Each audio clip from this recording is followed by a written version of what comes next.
Bienvenidos de nuevo a Historia Mundial para Dormir. La historia que vamos a contar esta noche es, quizás, la más dolorosa de todas las que han marcado al continente americano.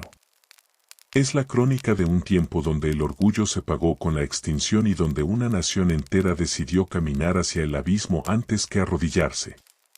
Vamos a viajar al corazón de América del Sur, a un paisaje de tierra roja, selvas espesas y ríos que, durante años, cargaron más sangre que agua. Dejamos los castillos de Europa y las arenas de Oriente para entrar en el dominio del calor húmedo, del silencio de los esteros y de la pólvora negra. Es la tierra de un pueblo que se convirtió en ejército, de una tragedia que borró a una generación completa de la faz de la tierra. Es el relato de 4 naciones atrapadas en una espiral de muerte, donde el heroísmo y la locura se volvieron indistinguibles. Un lugar donde el paraíso industrial soñado por un hombre terminó convirtiéndose en la tumba de todos sus súbditos, bajo la mirada impasible de la selva. Antes de adentrarnos en el relato te invito a suscribirte.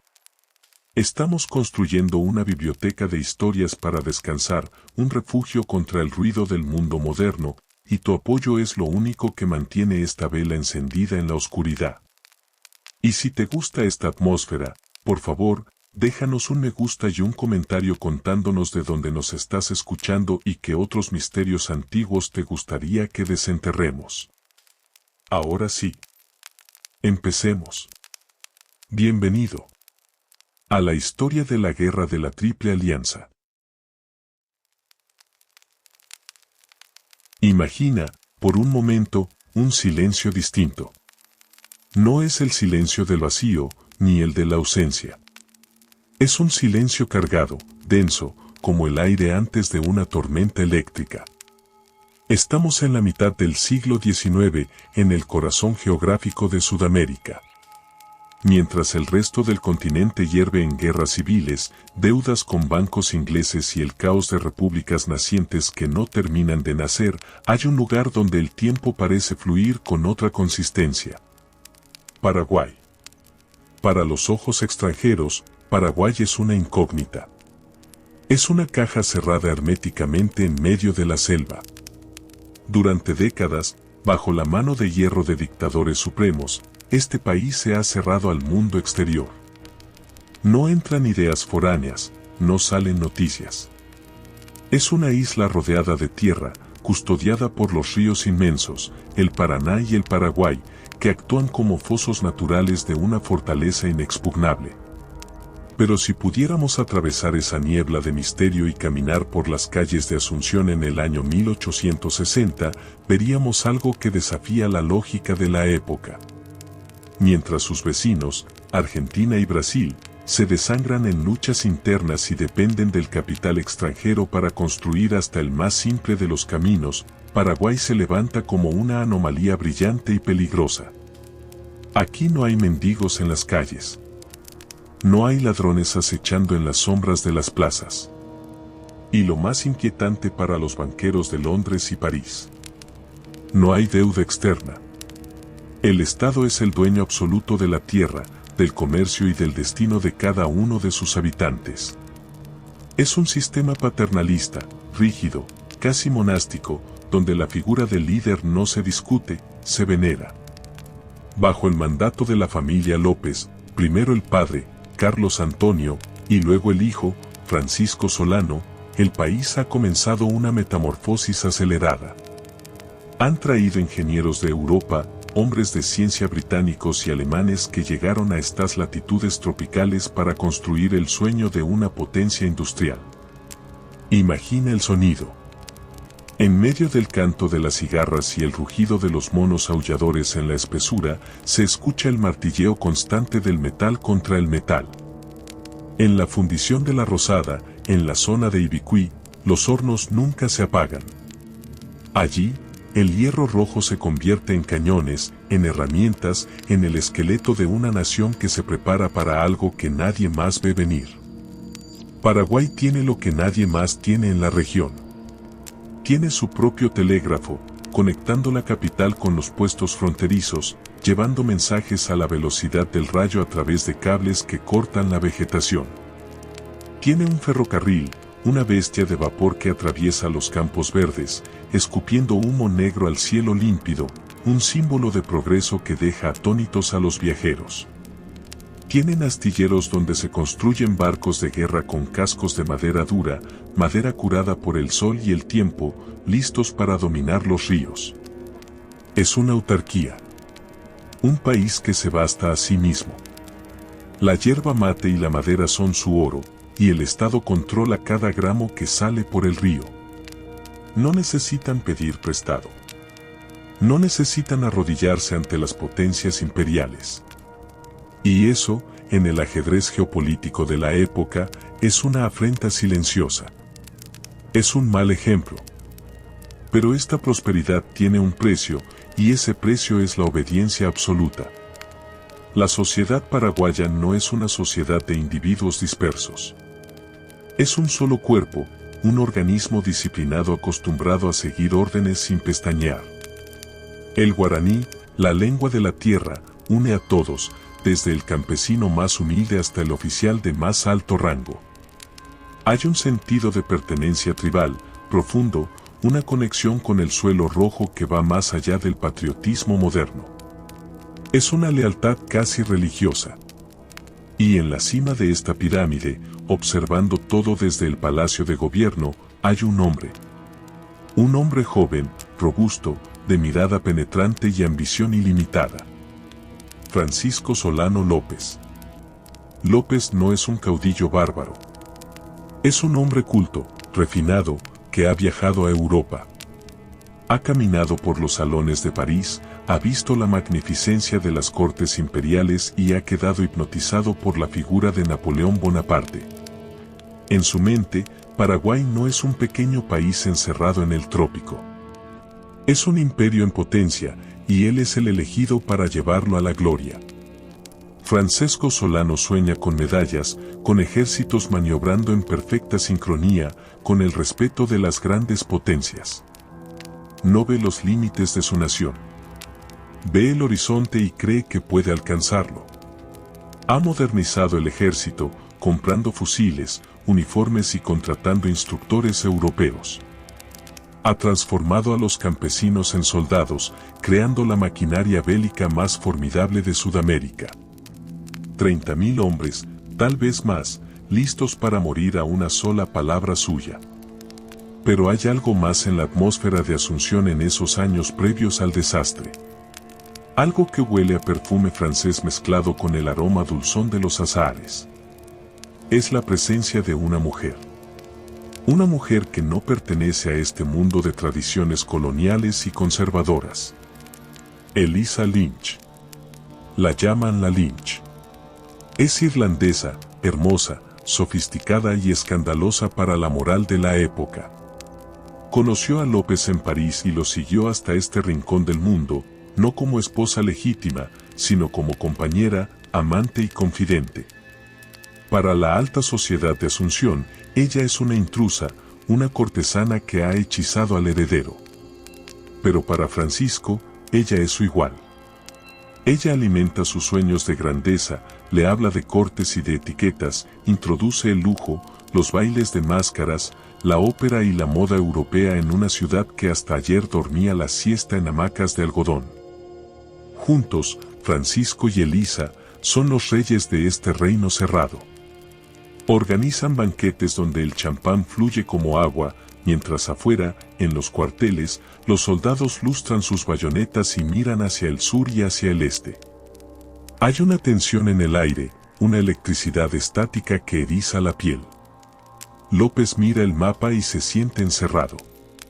Brasil, el gigante imperial al norte y al este, es una amenaza constante, un monstruo que siempre tiene hambre de tierras. Argentina, al sur, controla la salida al mar, la llave que puede asfixiar a Paraguay cerrando el Río de la Plata. Y en el medio, Uruguay, el pequeño país que actúa como un tapón, como un equilibrio precario entre los gigantes. Francesco Solano López cree firmemente en una doctrina. El equilibrio del Río de la Plata.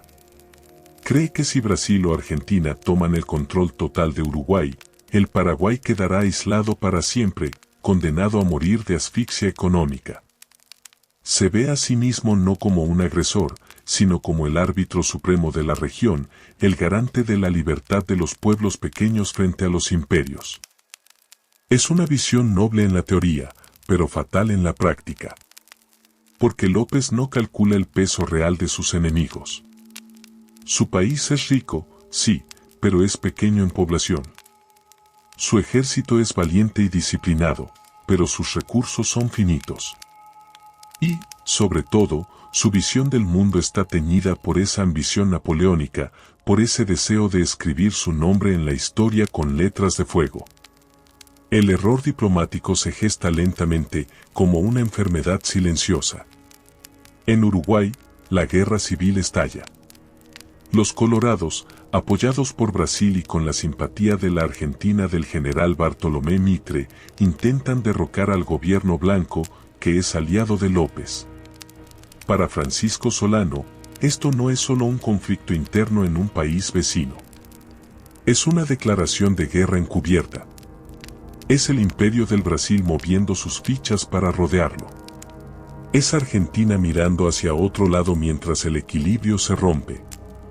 Los despachos diplomáticos van y vienen. Las cartas se escriben con pluma de ganso y tinta negra, llenas de advertencias, de ultimátums velados. López advierte a Brasil.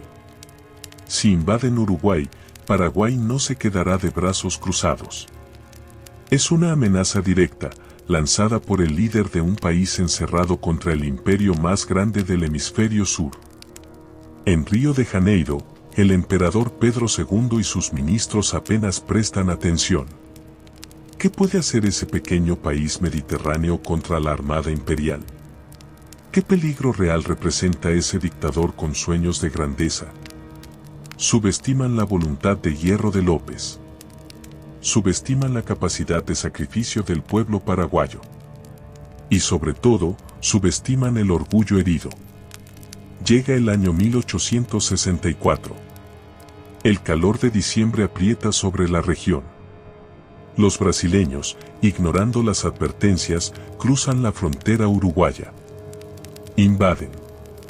En Asunción, la noticia llega como un golpe de martillo. López siente que su honor ha sido manchado, que su palabra ha sido ignorada. La bestia de la guerra, que había estado dormida, alimentada con desfiles y maniobras, abre los ojos. Francisco Solano López toma una decisión que cambiará el destino de millones. Decide que la mejor defensa es el ataque.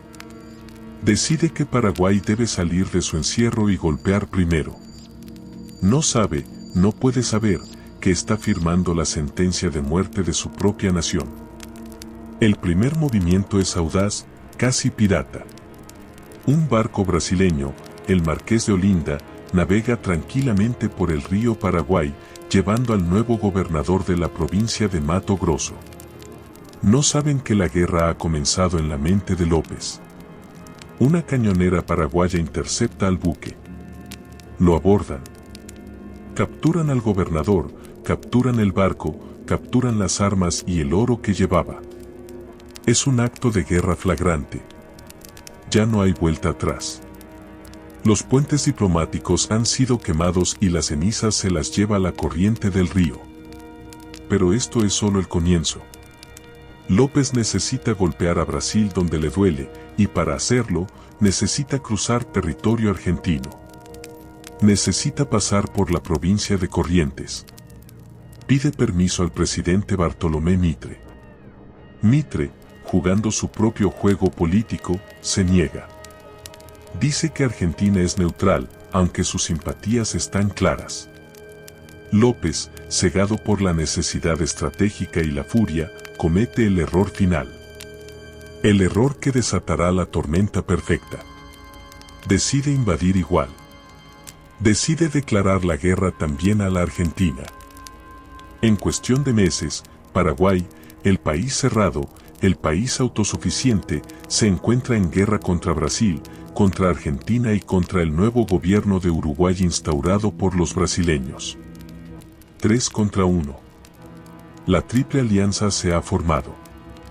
El gigante dormido del norte, el astuto político del sur y el pequeño vecino del este se unen con un solo objetivo, firmado en un tratado secreto. Destruir el poder de López, derribar las murallas de la fortaleza paraguaya y hacer pagar al país rebelde con territorio y sangre. En Asunción, las campanas repican llamando a las armas. Los hombres dejan el arado y toman el fusil. Las mujeres se preparan para sostener la retaguardia. Creen en su líder. Creen que son invencibles. Creen que marcharán hacia la gloria y regresarán victoriosos. Nadie imagina que están marchando hacia el matadero. Nadie imagina que la tierra roja se volverá negra de tanta muerte. La puerta del país cerrado se ha abierto, pero solo para dejar entrar al apocalipsis. Pero para entender la magnitud de la catástrofe que se avecinaba, debemos detenernos un instante en la psique de aquel Paraguay. No era simplemente un país con fábricas y trenes. Era un estado mental. La disciplina no era una imposición, sino una forma de vida que se respiraba en el aire caliente de las tardes. Imagina caminar por los arsenales de Asunción en aquellos días previos al conflicto. El olor a pólvora negra se mezcla con el aroma del tabaco fuerte que fuman los soldados. Hombres de piel cobriza, descendientes de los antiguos guerreros guaraníes, visten ahora uniformes de corte europeo, chaquetas rojas y pantalones blancos, intentando imitar a la Guardia Imperial de Napoleón. Es una imagen surrealista. La disciplina prusiana injertada en el corazón de la selva sudamericana. Estos hombres no temen a la muerte. En su cosmovisión, alimentada por siglos de tradición y décadas de adoctrinamiento estatal, la vida individual es apenas una chispa que debe servir para encender el fuego de la patria. El Supremo, como llaman al líder, es la encarnación de la tierra misma.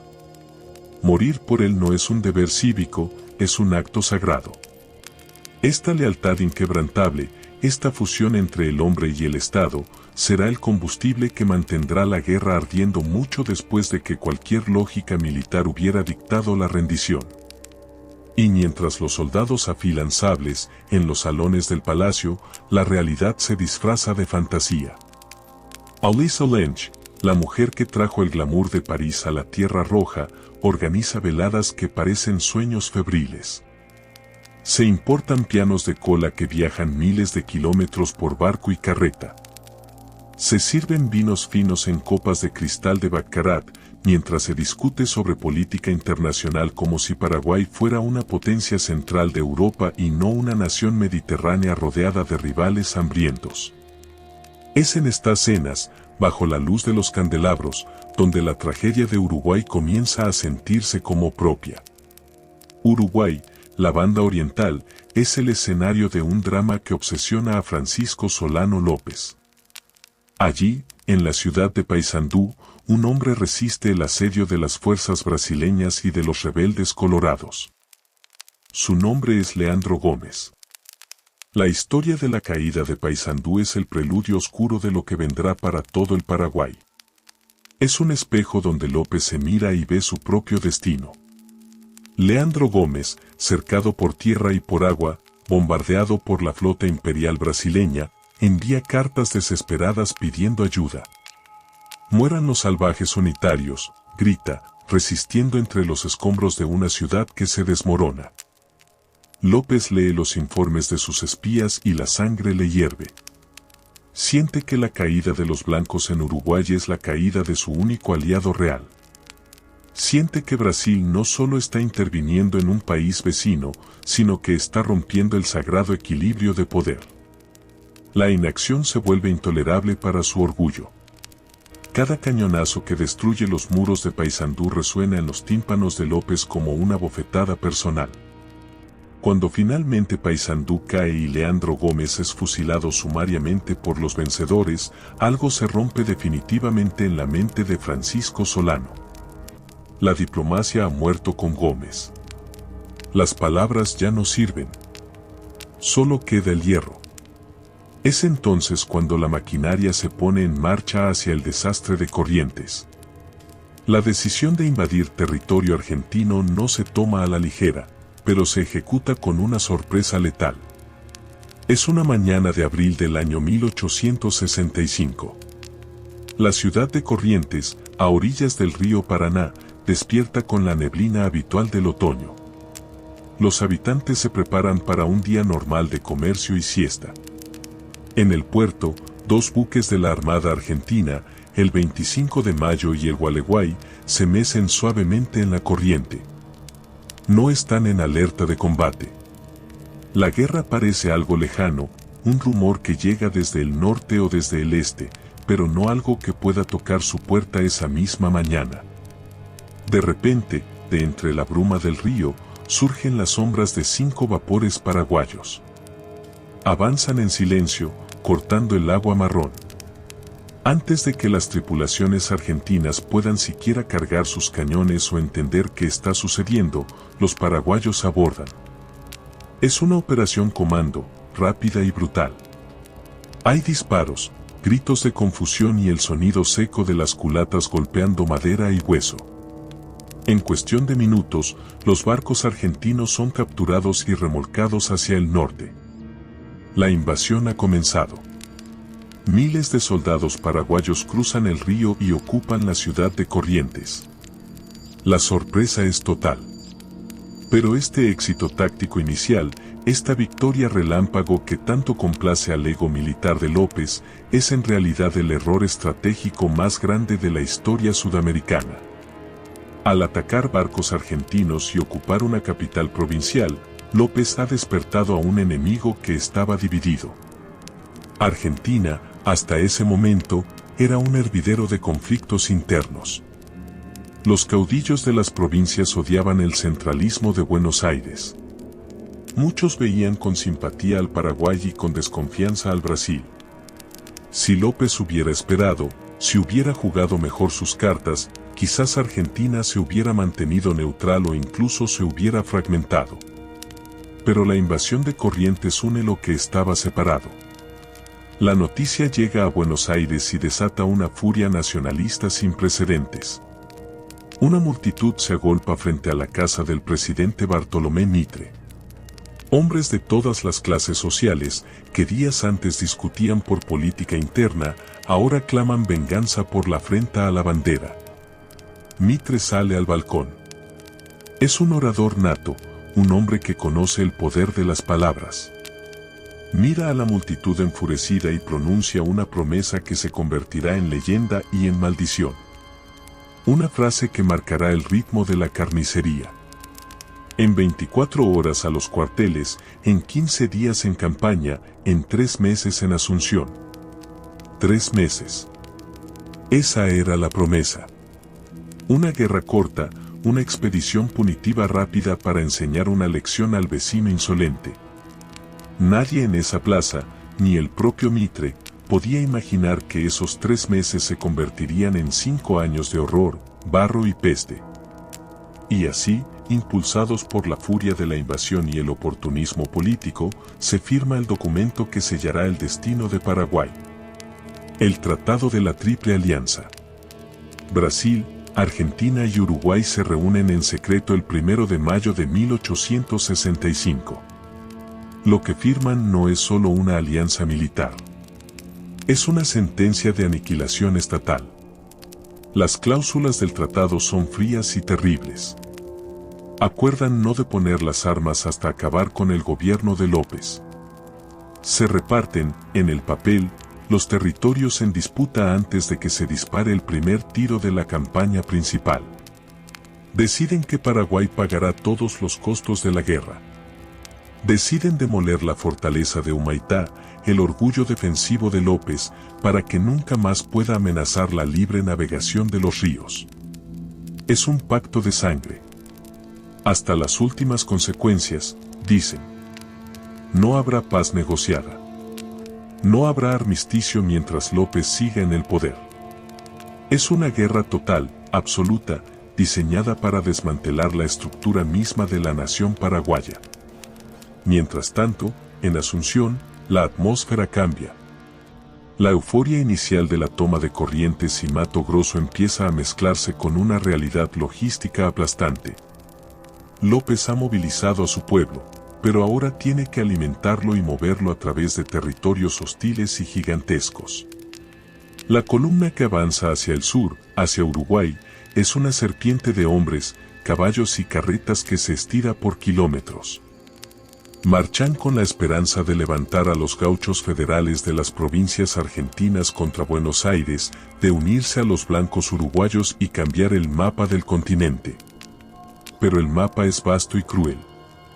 Los soldados paraguayos, tan valientes en la batalla, empiezan a conocer a otros enemigos. El hambre. El frío de los campamentos improvisados. Las marchas interminables bajo la lluvia que convierte los caminos en pantanos de barro pegajoso. Y la soledad de estar lejos de su tierra roja, en llanuras extrañas donde nadie habla su idioma. El plan de López es complejo, quizás demasiado complejo para la época. Requiere una coordinación perfecta entre columnas separadas por cientos de kilómetros de selva y río, sin radios, sin teléfonos, solo con mensajeros a caballo que pueden ser interceptados o morir en el camino. Al sur, la flota brasileña, poderosa y moderna, comienza a bloquear los ríos. El almirante Tamandaré despliega sus acorazados, barcos blindados contra los que los cañones paraguayos poco pueden hacer. El bloqueo naval comienza a asfixiar la economía paraguaya. Ya no entran armas, ni papel, ni medicinas. El país cerrado se cierra aún más, pero ahora no por voluntad propia, sino como una celda. Dentro de Paraguay, la vida se militariza por completo. Las campanas de las iglesias se funden para hacer cañones. Se dice que hasta las rejas de las ventanas y los utensilios de cocina son donados a la causa. Las mujeres, las residentas, comienzan a tejer ponchos y uniformes, a cultivar la tierra para alimentar al frente. Se crea una mística de resistencia sagrada. López, cada vez más paranoico y aislado en su cuartel general, empieza a ver traidores en las sombras. Cualquiera que dude de la victoria final es un enemigo. La disciplina se endurece hasta volverse terror. Pero el pueblo sigue, empujado por una fe ciega y un miedo profundo a lo que vendrá si pierden. La primera gran prueba de fuego se acerca. La flota paraguaya se prepara para un ataque audaz, un intento desesperado de romper el dominio naval brasileño en el río Paraná. El destino ha marcado un punto en el mapa. El riachuelo. Pero antes de llegar al estruendo de los cañones navales, quedémonos un momento más en el silencio de los campos paraguayos antes de la tormenta total. Imaginemos las noches en los campamentos, donde el sonido de una guitarra rompe la oscuridad y una voz canta en guaraní viejas canciones de amor y añoranza. Esos hombres, esos miles de jóvenes que ríen y comparten el mate alrededor del fuego, no saben que son la última generación de su estirpe. No saben que sus nombres serán borrados, que sus cuerpos quedarán insepultos en tierras extranjeras o en sus propias trincheras inundadas. El país cerrado ha abierto sus puertas para salir a conquistar, pero al hacerlo, ha invitado a la muerte a entrar en su casa. Y la muerte, paciente y brutal, ha aceptado la invitación. Y hay un protagonista más en este drama, uno que no firmó tratados ni vistió uniformes, pero que cobraría más vidas que todos los cañones de Grupo Víctor juntos. Es el escenario mismo de la contienda. El teatro de operaciones. Para entender por qué esta guerra se convirtió en una pesadilla de desgaste y locura, hay que mirar el suelo. No estamos en las planicies abiertas de Waterloo ni en los desiertos limpios de África. Estamos en el corazón húmedo de la Cuenca del Plata. Es el dominio de los esteros. El terreno que separa a Paraguay de sus invasores es un laberinto de agua estancada y vegetación traicionera. Son kilómetros y kilómetros de pantanos donde el agua llega a la cintura, escondiendo raíces, serpientes y pozos de barro que pueden tragarse a un caballo entero. Es el Ñembucú, una geografía anfibia donde la tierra firme es una excepción y no la regla. Imagina marchar por ahí. El calor es una pared física. 40 grados a la sombra en un aire tan saturado de humedad que cada respiración se siente como tragar agua tibia.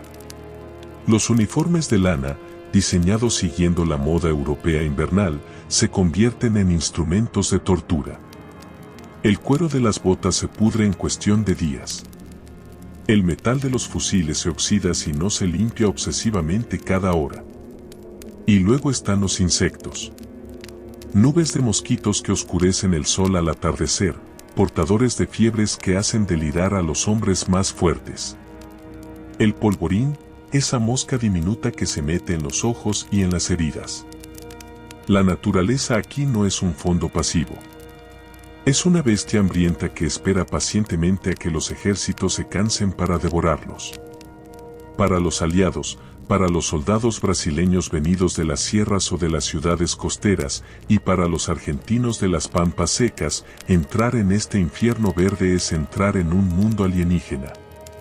No conocen los caminos, no saben qué agua se puede beber y cuál mata, no saben leer el silencio de la selva. Pero para el soldado paraguayo, este es su hogar. Él conoce cada atajo en el estero. Sabe moverse sin hacer ruido pisando sobre el barro. Y tiene un arma secreta que los generales de la Alianza no pueden descifrar. Su lengua. El guaraní.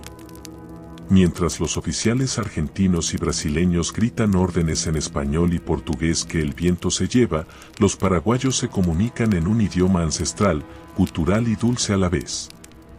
El guaraní se convierte en el código indescifrable de la resistencia. En la oscuridad de las trincheras, las órdenes fluyen rápidas y secretas. Es una lengua que une al soldado raso con el mariscal, una lengua que carga con la mística de la tierra. Dicen que en guaraní no se puede mentir, que es una lengua de verdades brutales. Y la verdad ahora es una sola: vencer o morir. Esta conexión espiritual se extiende también a la figura del enemigo. Para el imaginario popular paraguayo, alimentado por la propaganda de López, los brasileños no son solo soldados rivales. Son los cambá, los macacos, demonios oscuros que vienen a esclavizar a sus mujeres y a robar su tierra santa. La guerra se racializa, se vuelve tribal. No es un conflicto político. Es una lucha por la supervivencia de la raza guaraní frente a la marea imperial. Del otro lado, la propaganda aliada pinta a López como un monstruo sediento de sangre, un tirano bárbaro que tiene secuestrado a su propio pueblo. Los periódicos de Buenos Aires y Río de Janeiro publican caricaturas grotescas llamando a una cruzada civilizadora. Se convencen a sí mismos de que van a liberar al Paraguay. No saben que el pueblo paraguayo no quiere ser liberado por ellos. No entienden que para ese campesino armado con una lanza de tacuara, López es el padre y la patria es la madre, y nadie deja que ultrajen a su madre sin pelear hasta el último aliento. Así, los actores están en sus puestos. El escenario está montado sobre un pantano gigante. El telón de acero está a punto de levantarse. El silencio que precede al primer gran choque es engañoso. En los ríos, las calderas de los buques empiezan a levantar presión. El humo negro se eleva, manchando el azul perfecto del cielo subtropical. Los telégrafos escupen las últimas coordenadas. Los sacerdotes bendicen las armas con agua bendita que pronto se mezclará con sangre. La inocencia de América del Sur está a punto de terminar. Hasta ahora, nuestras guerras habían sido escaramuzas de caudillos, cargas de caballería en campos abiertos. Pero lo que está por comenzar es la primera guerra industrial del continente, una guerra de trincheras, de asedios, de exterminio sistemático. El país cerrado ha desafiado al destino. Y el destino, cruel y matemático, ha respondido trayendo consigo a los 4 jinetes. Se apagan las luces. Se escucha el silbido de la primera bala de cañón cortando el aire. La marcha hacia la muerte ha comenzado.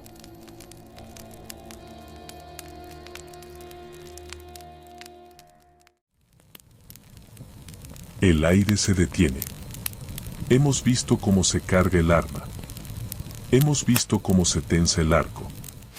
Pero entre el momento en que el dedo presiona el gatillo y el momento en que la bala impacta, existe un instante de suspensión infinita. Un segundo donde el destino todavía podría, tal vez, haber tomado otro camino. Pero la historia no conoce el arrepentimiento. Lo que vamos a presenciar ahora ya no son ideales políticos ni mapas trazados en salones elegantes. Ahora entramos en el reino de la materia bruta. Madera astillada, hierro retorcido y carne humana. Dejamos atrás la teoría del conflicto para entrar en la práctica de la muerte. Ajusta tu respiración, porque el aire se va a volver pesado. El río, que hasta ahora era un camino de vida, está a punto de convertirse en un cementerio flotante.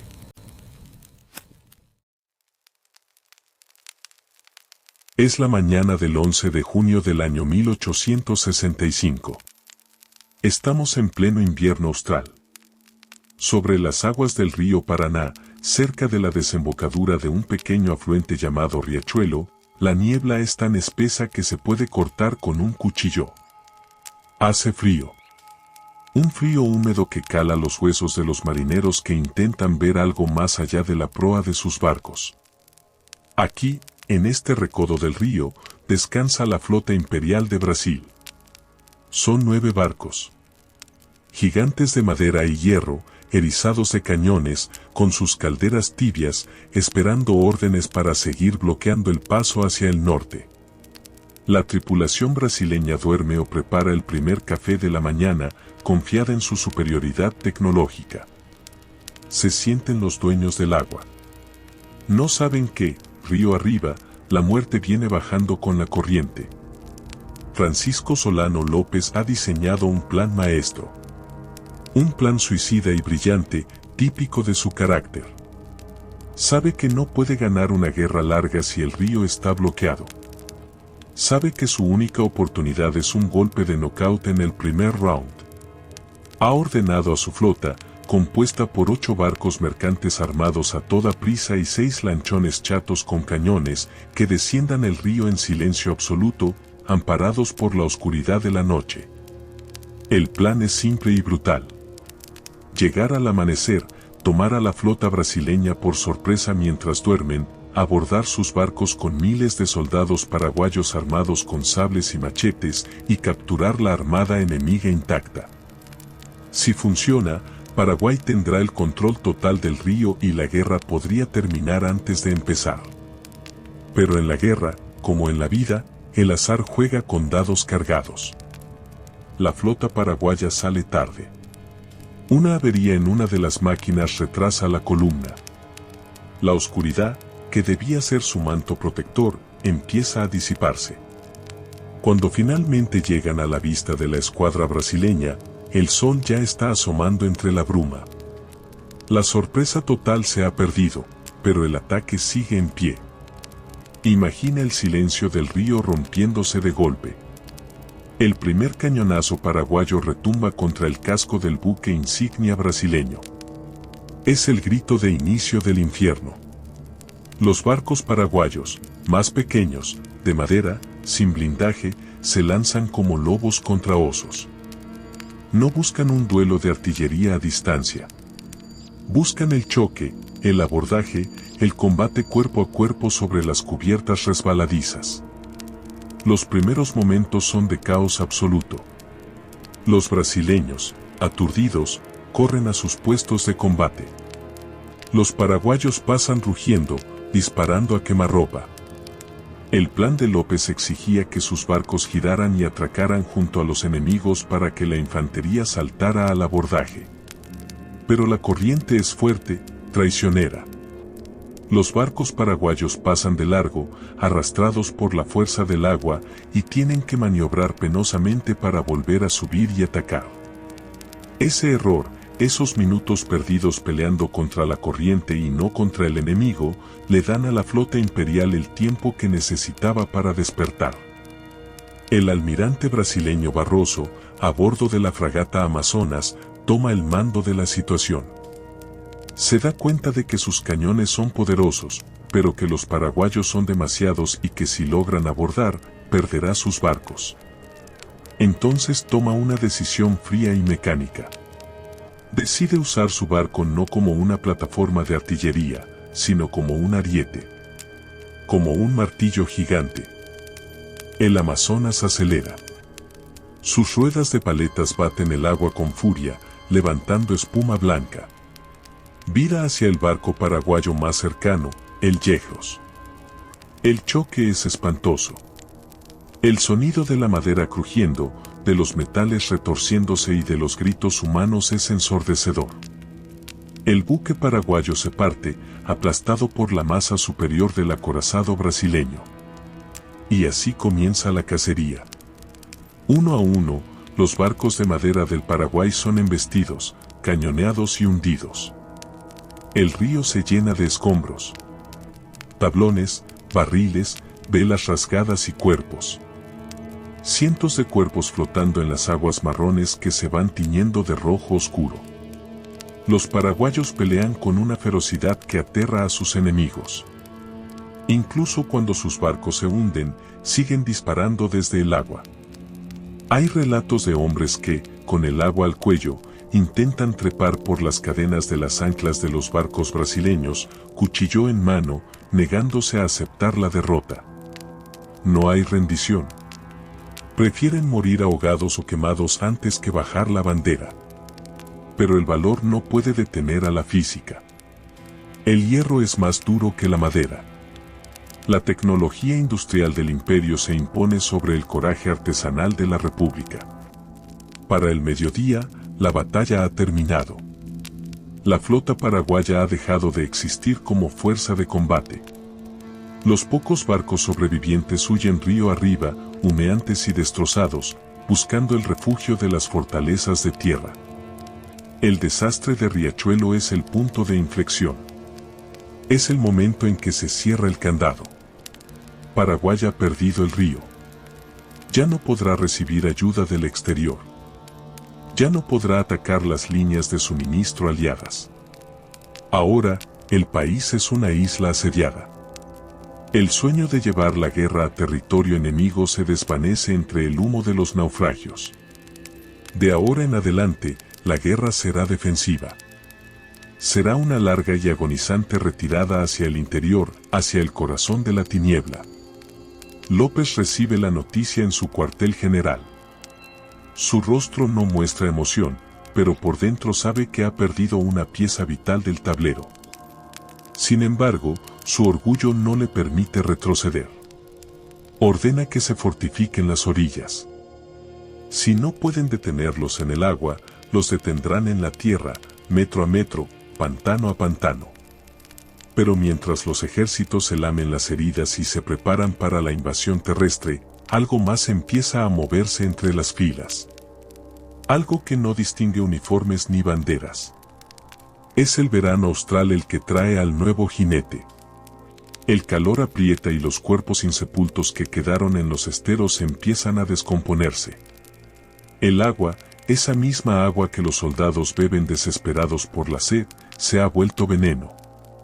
El cólera. Llega silencioso.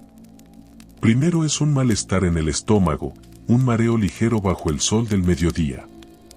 Luego, los vómitos incontrolables, la deshidratación brutal que seca al hombre en cuestión de horas, dejando la piel pegada al hueso, los ojos hundidos en órbitas oscuras y azules. No hay cura. Los médicos de campaña, con sus sierras de amputar y sus vendajes sucios, miran impotentes. El cólera no respeta rangos. Mata al soldado raso en su trinchera y al oficial en su tienda de campaña. Mata a los brasileños, a los argentinos y a los paraguayos por igual. Es un segador imparcial. Cuentan las crónicas que en los campamentos aliados morían tantos hombres por día que ya no había tiempo para cavar tumbas. Los apilaban como leña. El miedo al contagio era más fuerte que el miedo a las balas. Un soldado podía cargar valientemente contra una batería de cañones, pero temblaba de terror al escuchar a su compañero de carpa toser en la noche. El enemigo invisible diezma a los ejércitos. La guerra se detiene por momentos, no por treguas diplomáticas, sino porque los hombres están demasiado débiles para levantar los fusiles. Es una pausa macabra. El infierno verde está cobrando su peaje. Pero incluso con la peste rondando, la maquinaria de muerte debe seguir avanzando. Los aliados, a pesar de las bajas por enfermedad, tienen recursos casi ilimitados. Llegan nuevos reclutas, llegan más barcos, llegan más cañones. Cruzan el río Paraná y pisan, por fin, suelo paraguayo. El primer gran objetivo es la fortaleza de Humaitá, la Sebastopol de América, el complejo defensivo que guarda el camino hacia Asunción. Pero para llegar a Humaitá, deben cruzar una serie de líneas defensivas preparadas por López. Y es aquí, en un lugar llamado Curupaití, donde la tragedia alcanzará su punto máximo de absurdo y heroísmo. Los aliados, confiados por su número y por el poder de su flota, planean un ataque frontal. Creen que el ejército paraguayo está desmoralizado, roto después de las derrotas y la peste. El general Mitre, comandante en jefe de las fuerzas aliadas, ordena el asalto. Es el 22 de septiembre de 1866. Lo que Mitre no sabe es que, del otro lado, en las trincheras de Tierra Roja de Curupaití, hay un genio trabajando. El general paraguayo José Eduvigis Díaz. Díaz ha hecho lo imposible. En tiempo récord, ha cavado trincheras profundas, ha ocultado sus cañones bajo el follaje, ha creado una zona de muerte perfecta. Frente a sus líneas, el terreno es un pantano cubierto de hierba alta, un lodazal que frenará cualquier avance. Díaz espera. Ordena a sus hombres silencio absoluto. Ni un disparo. Ni un movimiento que delate su posición. La flota brasileña bombardea la zona durante horas. Creen que han barrido todo. Creen que no queda vida en esas trincheras. Pero el bombardeo ha sido inútil. La tierra blanda y húmeda ha absorbido las explosiones sin dañar las defensas subterráneas. Al mediodía, cesa el fuego naval. Suenan las cornetas aliadas. A la carga. 20.000 soldados aliados, argentinos y brasileños, salen de sus posiciones. Visten sus uniformes de gala, como si fueran a un desfile. Avanzan a paso redoblado, con las banderas despegadas al viento, brillando bajo el sol. Es un espectáculo imponente, una marea de colores y acero.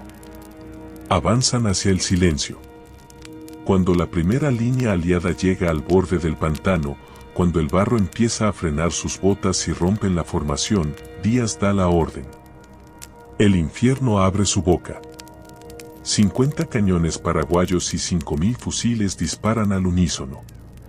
No es una batalla. Es una ejecución.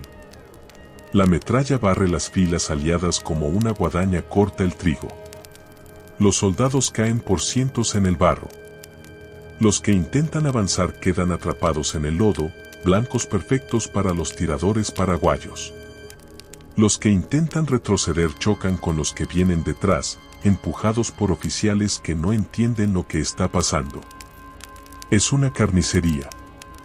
El terreno frente a la trinchera se cubre de una alfombra de cadáveres azules y verdes. Los gritos de los heridos ahogan el estruendo de los disparos. Mitre observa con sus binoculares, pálido.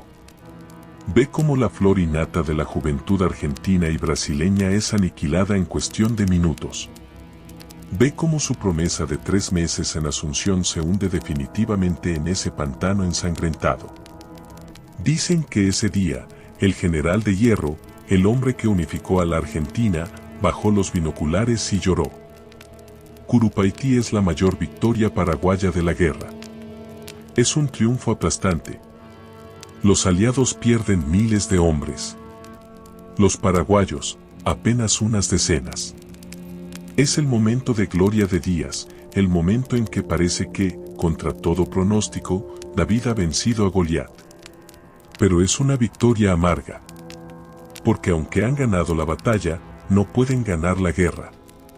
López no tiene hombres para contraatacar, para perseguir al enemigo y echarlo al río. Solo puede esperar. Curupaytí compra tiempo. 1 año, tal vez 2. Pero el tiempo, para un país bloqueado, es solo una agonía más larga. La victoria se celebra en Asunción con campanas y misas, pero en el frente, el olor de la muerte es insoportable.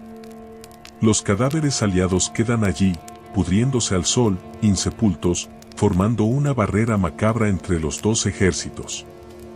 Nadie se atreve a salir a recogerlos. La guerra entra en un punto muerto. Un estancamiento de podredumbre y espera.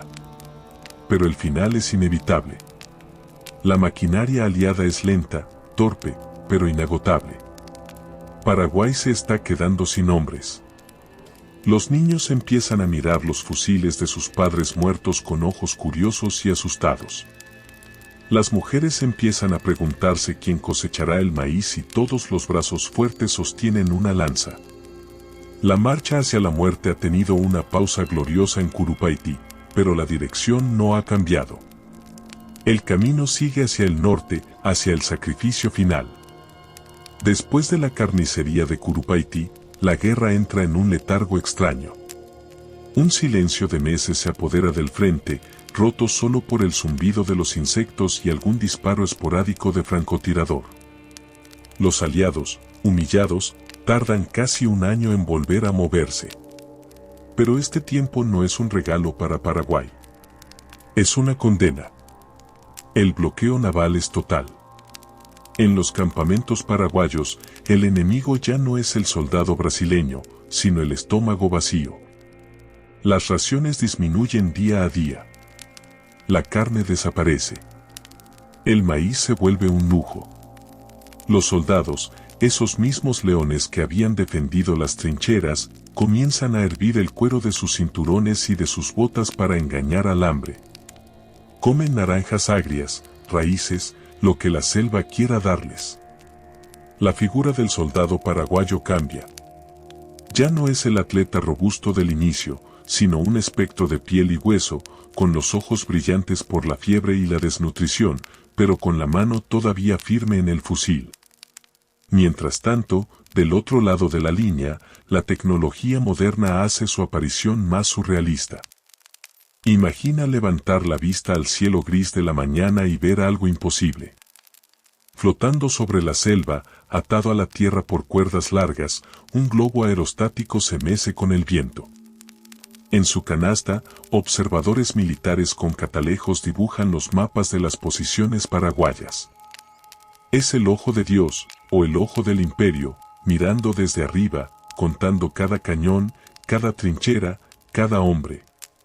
Para el soldado guaraní, que nunca había visto tal máquina, aquello debe haber parecido brujería. Intentan derribarlos a cañonazos, pero los globos están demasiado altos, burlándose de ellos, marcando el camino para la artillería que vendrá después. El mando aliado cambia. Mitre debe volver a Argentina para sofocar rebeliones internas y el comando queda en manos del duque de Caxias, un militar brasileño frío, calculador y metódico. Caxias no cometerá el error de atacar de frente otra vez. Él entiende que esta guerra es una cuestión de números y de ingeniería. Ordena rodear la fortaleza de Humaitá. La gran Sebastopol de América queda aislada. Sus defensores, cercados por tierra y por agua, resisten más allá de lo humanamente posible. Pero el hambre es un general invencible. Finalmente, los acorazados brasileños, esas bestias de hierro que escupen fuego, fuerzan el paso del río. Rompen las cadenas que cerraban el cauce, soportan el castigo de la artillería costera y siguen río arriba hacia Asunción. El corazón defensivo del Paraguay ha sido perforado. Es en este momento, cuando las noticias del frente son cada vez peores, que la oscuridad se adentra en la mente de Francisco Solano López. La paranoia comienza a devorarlo. Ya no confía en nadie. Ve conspiraciones en cada sombra, traición en cada mirada. Se instala en San Fernando y allí se desata el terror dentro del terror. López convoca a tribunales militares sumarios. Acusa a sus mejores oficiales, a sus ministros, incluso a su propia familia, de conspirar con el enemigo para derrocarlo. La tortura se convierte en el método estándar para obtener confesiones. El cepo uruguayana, un instrumento de dolor espantoso, arranca gritos en la noche que hielan la sangre de los propios soldados. Hermanos de López, cuñados, el obispo del Paraguay, diplomáticos extranjeros. Nadie está a salvo. Son fusilados por la espalda, acusados de traidores a la patria. Es el momento en que el líder mesiánico se transforma en un dios devorador. La lógica de la guerra desaparece y es reemplazada por una purga estalinista en pleno siglo XIX sudamericano. El miedo a López se vuelve más grande que el miedo a los brasileños. Nadie se atreve a sugerir la rendición, porque la mera mención de la palabra paz es sentencia de muerte. Y entonces llega diciembre del año 1868. La descembrada. El duque de Caxias lanza la ofensiva final para aniquilar al ejército paraguayo. Son una serie de batallas brutales. Itororó, Aveí y Lomas Valentinas. En Aveí, bajo una lluvia torrencial, 3.500 paraguayos se enfrentan a 20.000 brasileños. No hay trincheras, es campo abierto. Peleaban con sables, con piedras, con los dientes. La crónica cuenta que las aguas del arroyo Aveí se tiñeron de rojo intenso y que los cuerpos formaron diques que desviaron la corriente. Al final del día, casi no quedan sobrevivientes paraguayos. Pero la resistencia final se da en Lomas Valentinas. López concentra lo que queda de su ejército en una loma fortificada. Está rodeado. El enemigo lo supera en número de 10-1. El bombardeo es incesante durante 7 días y 7 noches. La tierra tiembla sin pausa. Dentro del perímetro, la escena es dantesca. López, a caballo, dirige una defensa imposible. A su lado, Elisa Lynch, vestida con ropa militar, cura heridos y anima a las tropas. Ya no hay batallones organizados.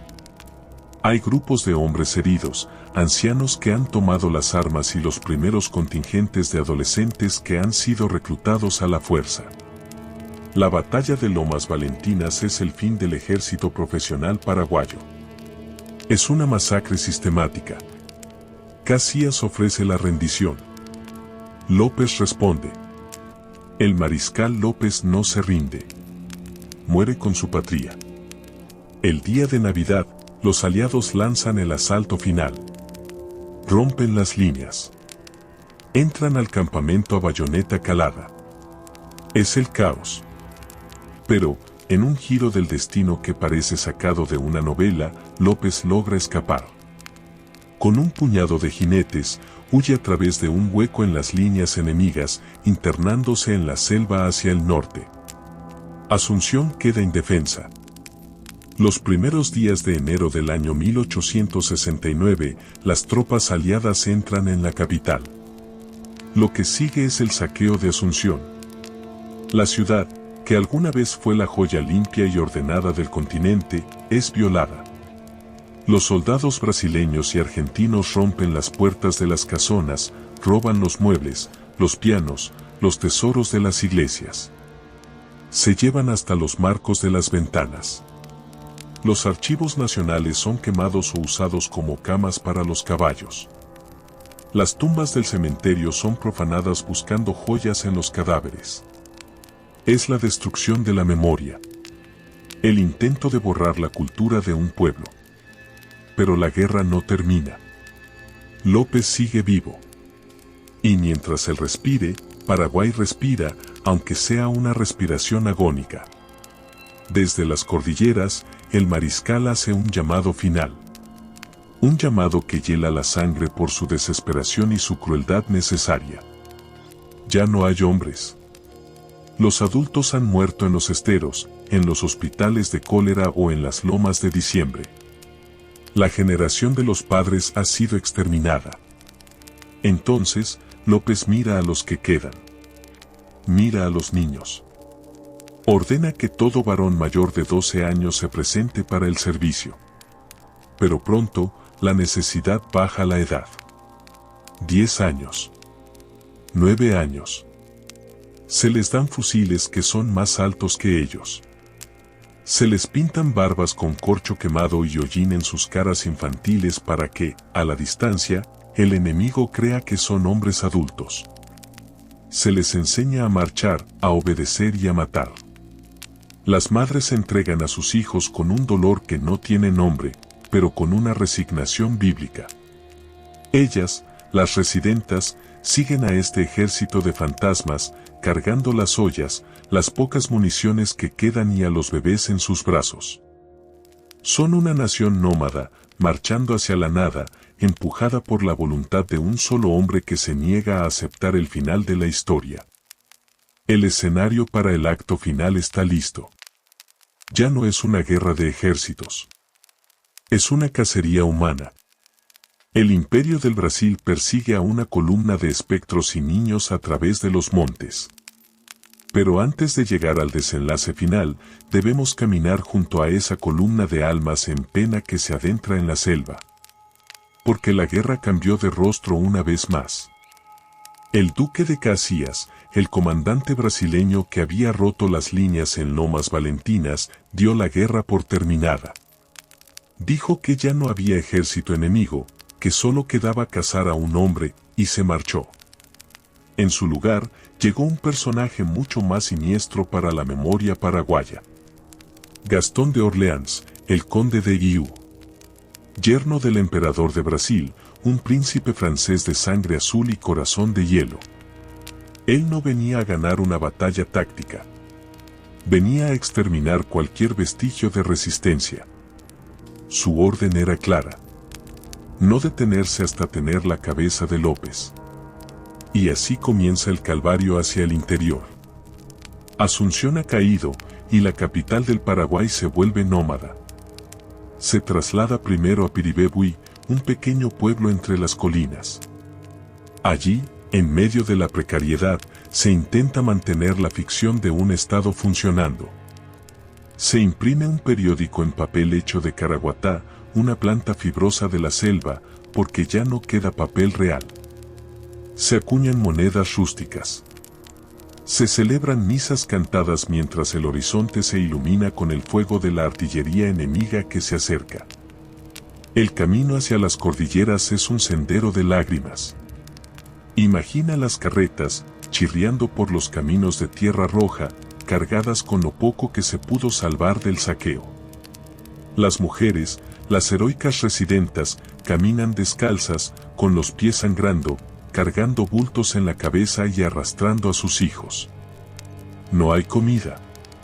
Se alimentan de naranjas agrias que encuentran en el camino, de raíces de mandioca cruda, de lagartos, de lo que sea. Y en medio de este éxodo, el terror interno se intensifica. López, consumido por la paranoia, crea una categoría de prisioneras. Las destinadas. Son las esposas, madres e hijas de aquellos que él considera traidores. Mujeres de la alta sociedad que antes bailaban en los salones de Asunción, ahora son obligadas a marchar cientos de kilómetros bajo la lluvia y el sol, vigiladas por lanceros que no les permiten detenerse. Si caen, mueren ahí mismo. Son espectros vivientes, castigadas por los supuestos pecados de sus maridos, vagando por un purgatorio verde sin final. La crueldad alcanza su punto máximo en la batalla de Piribebuy. Es agosto del año 1869. El conde de Guiú rodea el pueblo. Los defensores son apenas 1600. Ancianos, niños y un puñado de soldados sobrevivientes. Resisten durante 5 horas bajo un bombardeo feroz. Las mujeres pelean en las trincheras, tirando piedras, botellas con arena, agua hirviendo. Cuando las defensas finalmente caen y las tropas brasileñas entran al pueblo, sucede uno de los crímenes más atroces de la guerra. El hospital de sangre, lleno de heridos que no pueden moverse, es cerrado por fuera. El conde de Iu, furioso por la resistencia y por la muerte de uno de sus generales favoritos, ordena prenderle fuego. El hospital arde con los enfermos adentro.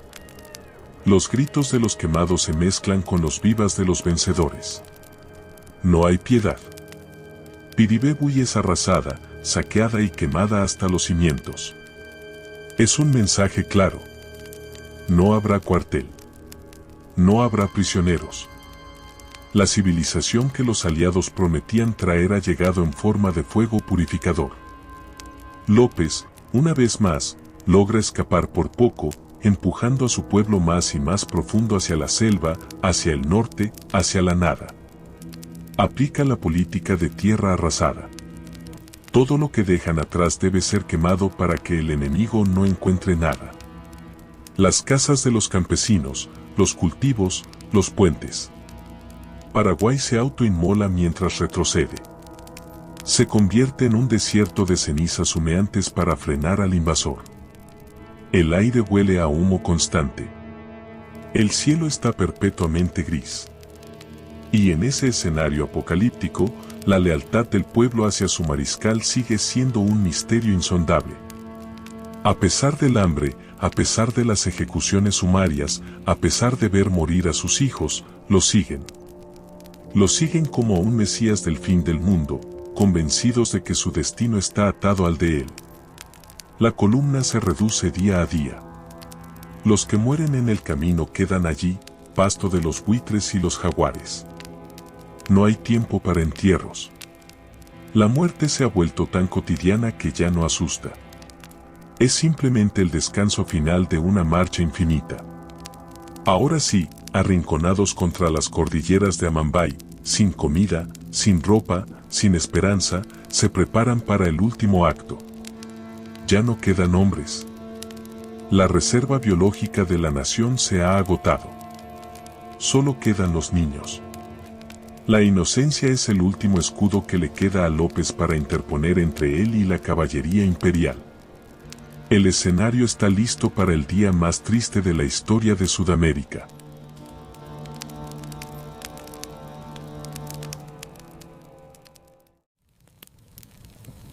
Si hasta ahora hemos caminado por el barro de las trincheras y las aguas rojas del río, lo que vamos a pisar ahora es tierra sagrada. Hay un límite moral en la guerra, una frontera invisible que separa al soldado del monstruo, a la batalla del crimen. En la historia de las naciones, ese límite rara vez se cruza. Pero en esta crónica, no solo se cruzó, sino que se borró para siempre. Es el momento en que la inocencia fue arrojada a la hoguera para comprar unas horas más de vida a un sueño roto.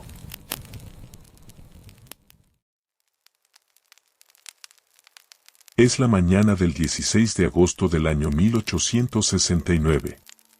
El lugar es una llanura abierta conocida como Campo Grande, o en guaraní, Acosta Ñu. El sol de invierno brilla con fuerza, iluminando los pastizales amarillos que se mecen con el viento norte.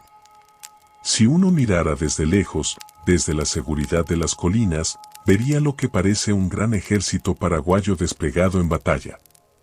Se ven miles de cabezas, filas cerradas de infantería protegiendo la retaguardia de la columna que huye hacia el norte.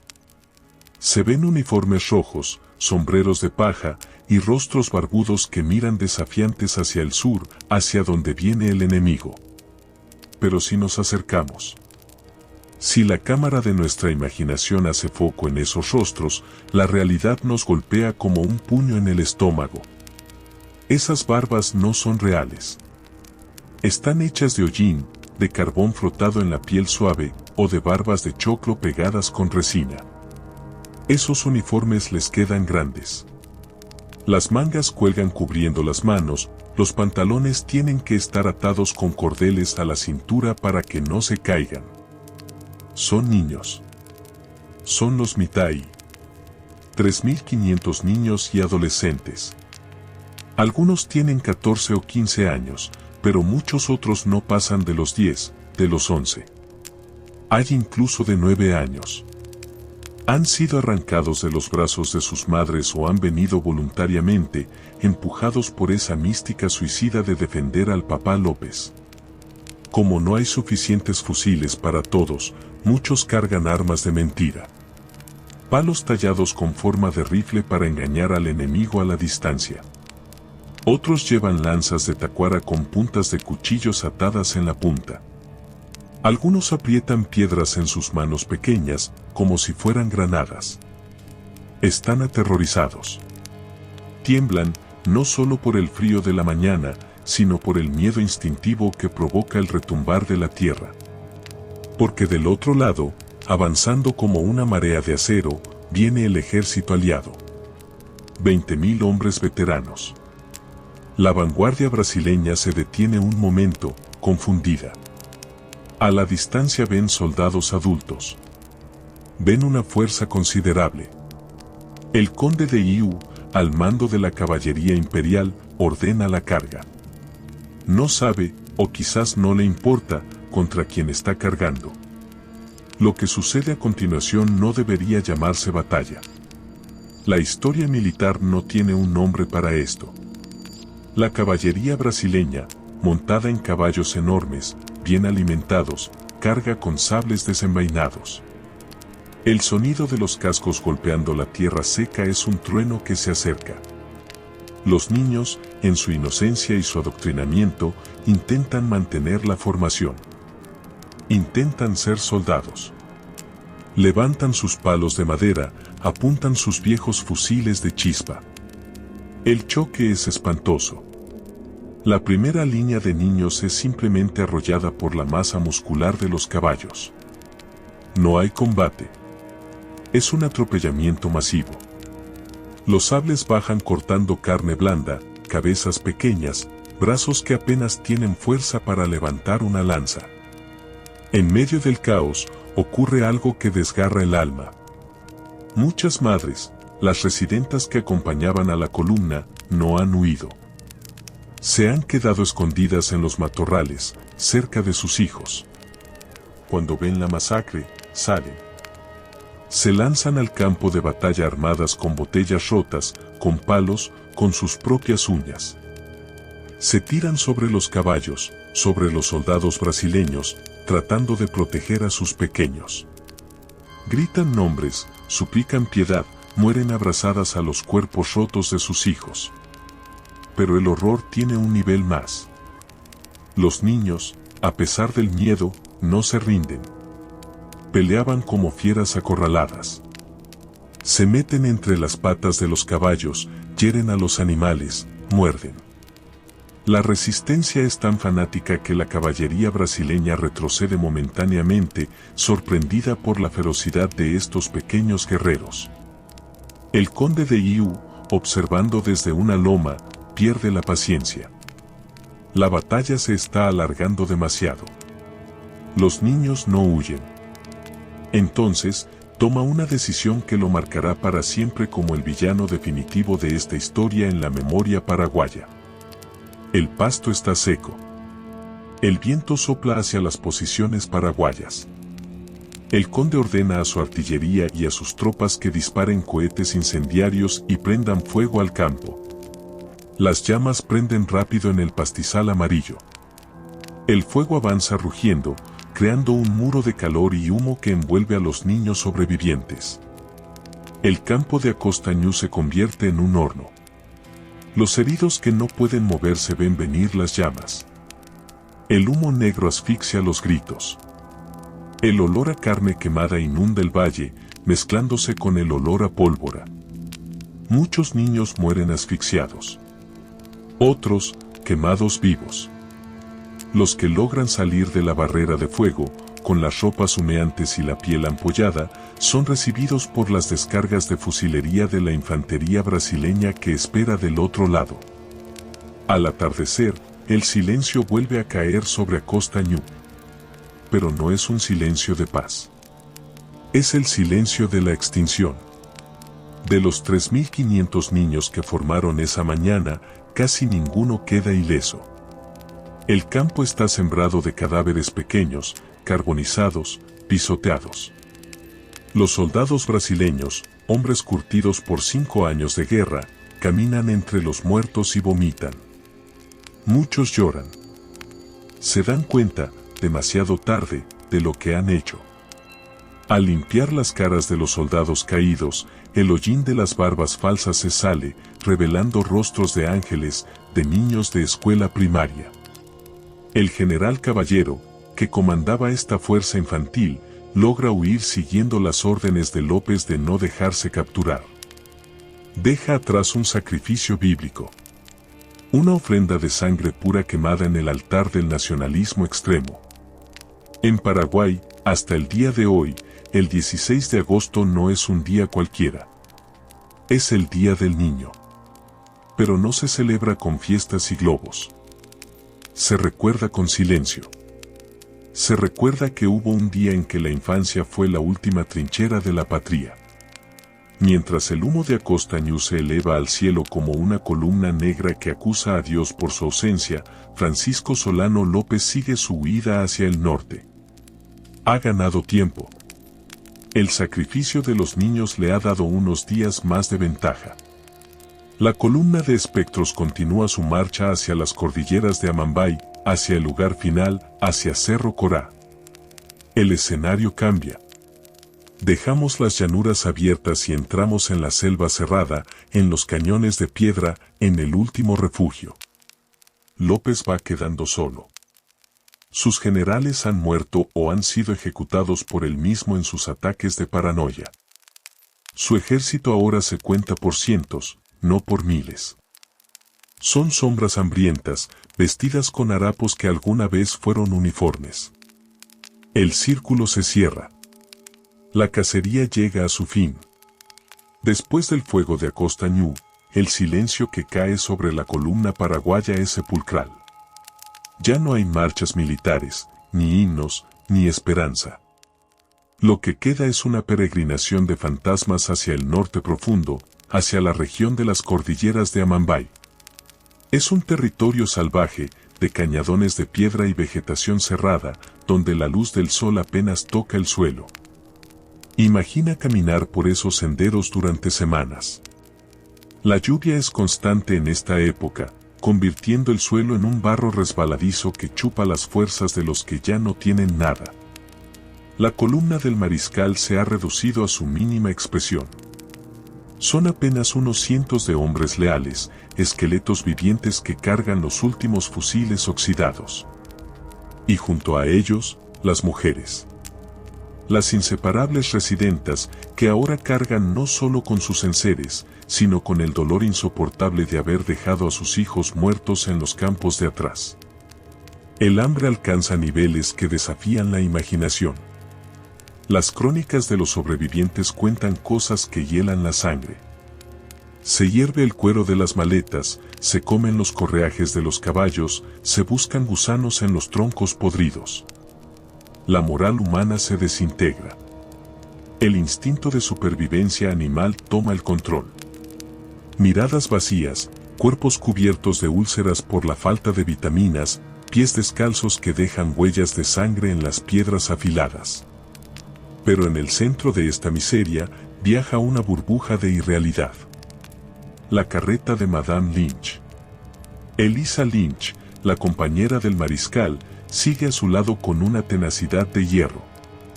En su carreta, protegida por lonas, todavía conserva vestidos de seda, platería y restos de un lujo que parece un insulto en medio del infierno.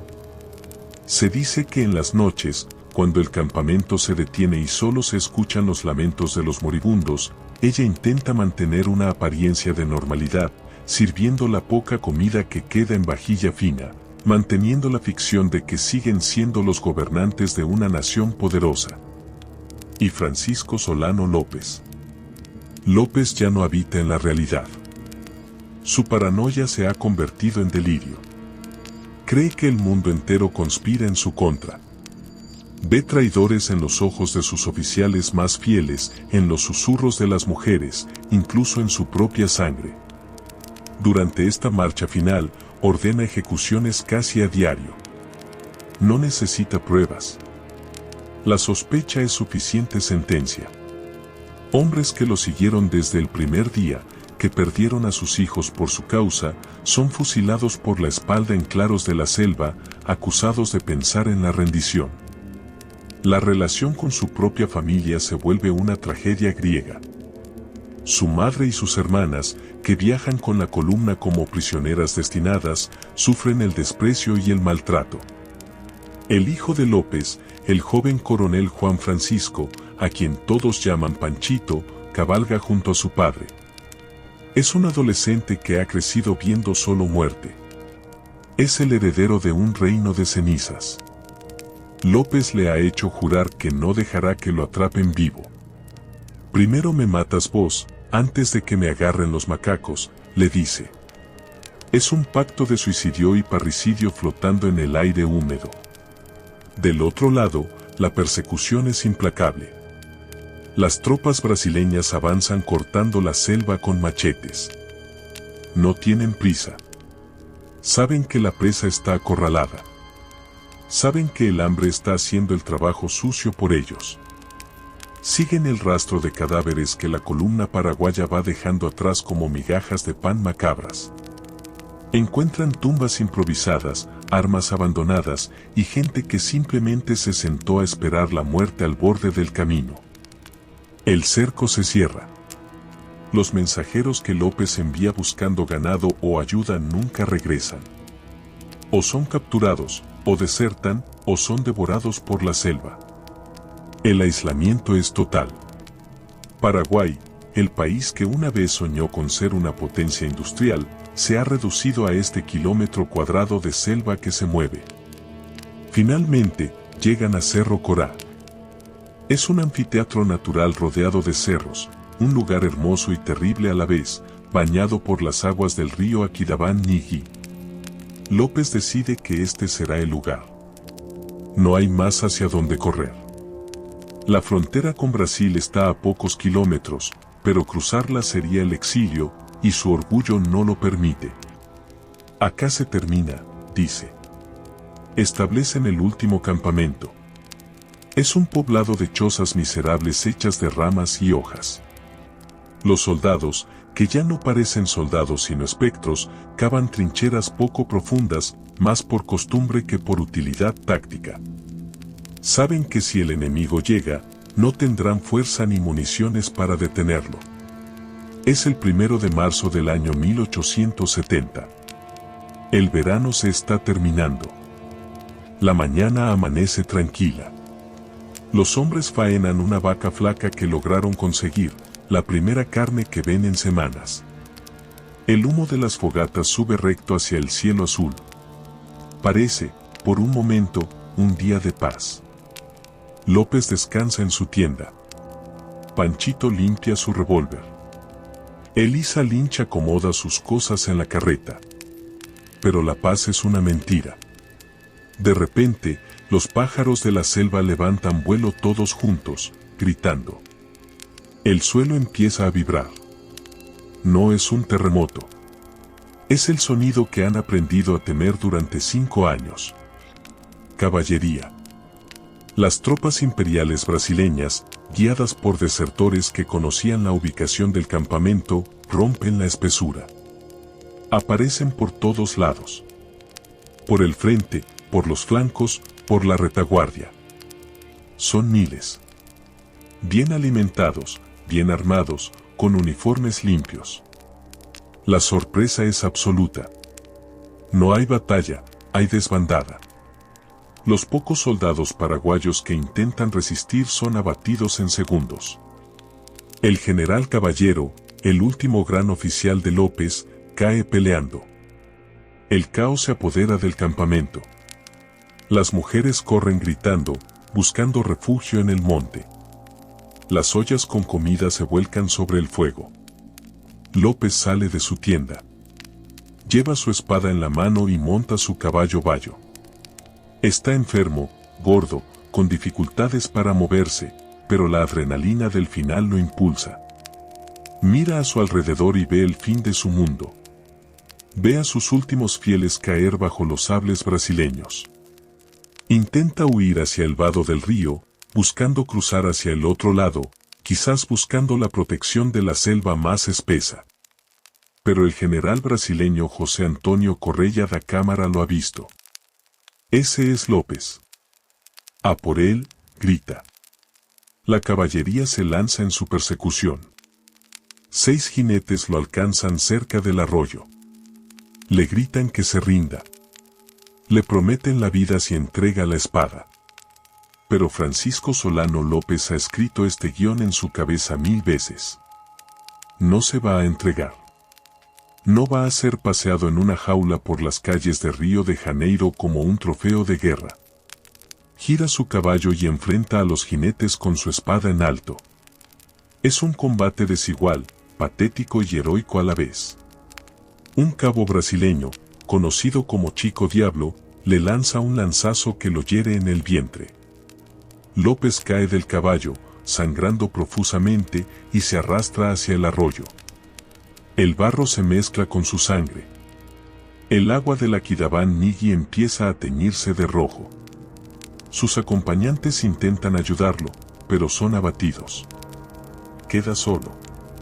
Medio cuerpo en el agua, medio cuerpo en la orilla. El general Cámara llega al galope, desmonta y se acerca a pie. Le ordena nuevamente que se rinda. López, con la vista nublada, sintiendo que la vida se le escapa por la herida del vientre, levanta su espada por última vez en un gesto inútil pero desafiante. Mira a sus enemigos, mira el cielo de su tierra, y pronuncia la frase que se convertirá en el epitafio de una nación entera. Muero con mi patria. Suena un disparo. Un soldado brasileño, desobedeciendo la orden de capturarlo vivo o quizás por misericordia, le dispara al corazón. El mariscal cae de espaldas en el agua. La corriente suave lo mece. El hombre que soñó con ser el Napoleón del Sur, el hombre que llevó a su pueblo al límite de la extinción, ha muerto. Pero la tragedia tiene un epílogo inmediato y cruel a pocos metros de ahí. Panchito, el hijo adolescente, el coronel de 15 años, ve caer a su padre. Está rodeado por oficiales brasileños. Le gritan: «Ríndete, coronel, tu padre ha muerto».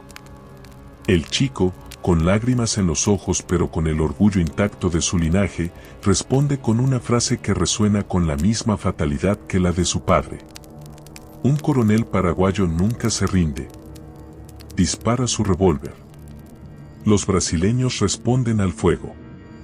Panchito cae muerto a pocos metros del cadáver de su padre. Elisa Lynch, la mujer que lo vio todo, es capturada. Pero su temple es de acero. No llora frente a los enemigos. Con una dignidad fría que asusta a los propios soldados imperiales, exige permiso para enterrar a sus muertos.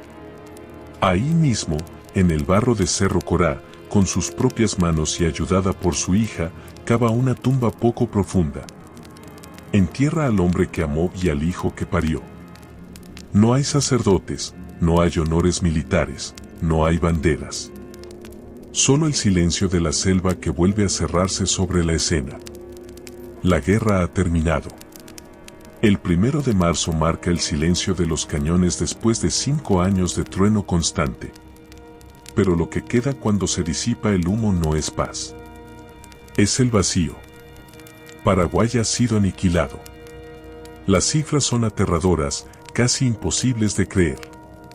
Antes de la guerra, el país tenía una población estimada de 500.000 habitantes, tal vez más. Al terminar, quedan menos de 200.000. Pero el dato más escalofriante es la demografía de género. De esos sobrevivientes, la inmensa mayoría son mujeres, niños pequeños y ancianos. El 90% de la población masculina adulta ha desaparecido. Paraguay se convierte, literalmente, en el país de las mujeres. Son ellas, las que sobrevivieron al hambre, a las caminatas, a las violaciones y a las enfermedades, las que tendrán que reconstruir la nación desde cero. Tendrán que arar la tierra, levantar las paredes, educar a los hijos y repoblar el desierto. La figura del hombre paraguayo se convierte en una ausencia, en un recuerdo doloroso. Se establece la poligamia de facto. Un hombre para 5, 10, 20 mujeres, simplemente para que la raza no se extinga. El país industrializado, el de los trenes y telégrafos, ha sido borrado. Las fundiciones son ruinas. Los archivos robados. El territorio mutilado, perdiendo enormes extensiones de tierra a manos de Argentina y Brasil. La Triple Alianza ha ganado, pero es una victoria que huele a vergüenza. Los soldados argentinos y brasileños regresan a sus casas no como héroes, sino con la mirada baja, cargando con el peso de haber participado en un genocidio. En Buenos Aires y en Río de Janeiro, los desfiles de la victoria son apagados, tristes.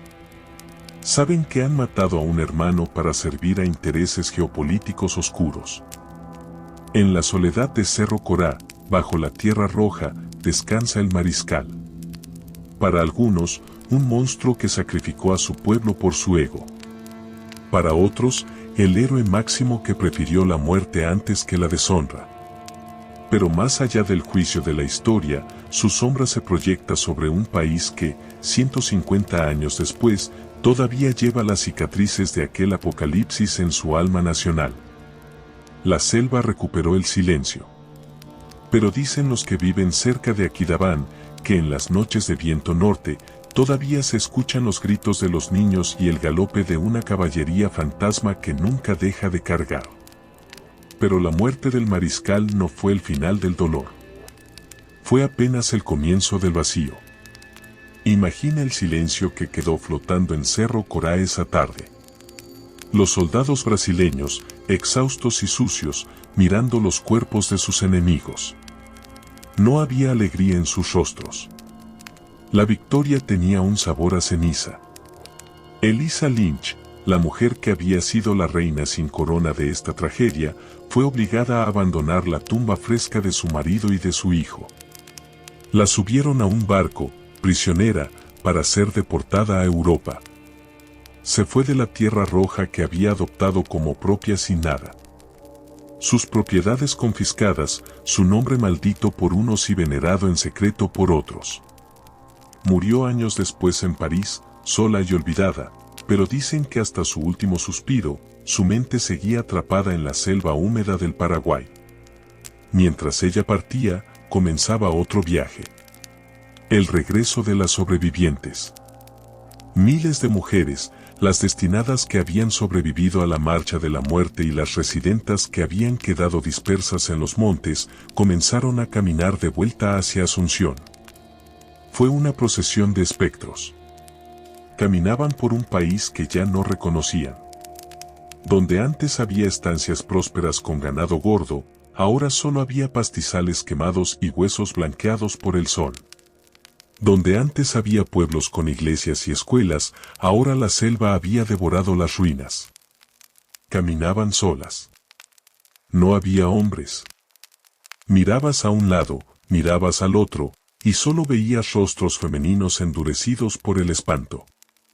Ellas, que habían aprendido a usar el fusil, ahora tenían que aprender a usar el arado, porque no había nadie más para hacerlo. Y hubo una venganza más, una que no fue contra las personas, sino contra el futuro. Las tropas aliadas recibieron órdenes precisas de borrar del mapa el sueño industrial de López. Fueron hasta la fundición de la Rosada, en Ibicuí, aquel corazón de hierro que había fabricado los cañones de la resistencia. No se conformaron con apagar los hornos. Dinamitaron la represa. Destruyeron los cimientos. Rompieron las máquinas pieza por pieza. Se llevaron los tornos y las herramientas como botín de guerra. La orden era clara. Paraguay no debía volver a tener industria nunca más. Debía volver a ser un país agrícola, pobre y dependiente. Fue una cirugía mayor para extirpar el progreso. Las ruinas de la Rosada quedaron allí, cubiertas por enredaderas, como el esqueleto de un gigante asesinado, testigo mudo de lo que pudo haber sido una potencia sudamericana. En Asunción, la ocupación aliada duró años. La ciudad se llenó de aventureros, de especuladores que compraban tierras por monedas a viudas desesperadas. Se reescribió la historia. Se prohibió hablar bien de López. Se enseñó en las escuelas que el mariscal había sido un monstruo loco y que los aliados habían sido libertadores. Pero la memoria es algo que no se puede matar con decretos ni con balas. En el interior profundo, en los ranchos de barro donde las abuelas criaban a los nietos huérfanos, se seguía hablando en guaraní. Y en ese idioma secreto, se transmitía otra verdad. Se contaba la historia de los que murieron en Curupaití, de los niños de Acosta Ñu, de la dignidad final en Cerro Corá. El país quedó mutilado territorialmente. Argentina se quedó con las Misiones y parte del Chaco. Brasil se anexó enormes territorios en el norte. Pero lo que no pudieron llevarse fue la identidad. Esa identidad forjada en el fuego, esa extraña mezcla de orgullo y melancolía que define al paraguayo hasta hoy. La guerra de la Triple Alianza fue el suicidio de una nación para no entregarse. Fue una lección brutal sobre los límites de la ambición y el precio de la soberanía. 150 años después, si uno viaja a esos lugares, todavía se siente algo en el aire. En los campos de Acosta Ñu, los campesinos dicen que no se debe arar la tierra muy profundo, porque enseguida aparecen botones de uniformes, balas oxidadas o huesos pequeños. La tierra allí no olvida. La tierra sigue devolviendo fragmentos de aquella pesadilla, recordándonos que debajo de la paz de hoy, duerme la guerra de ayer. Y así, el país de las mujeres se levantó de sus propias cenizas. Sin hombres, sin industria, sin territorio, pero con una memoria de hierro. Porque al final, las naciones no están hechas de fronteras ni de constituciones. Están hechas de las historias que se cuentan a sí mismas para sobrevivir a la oscuridad.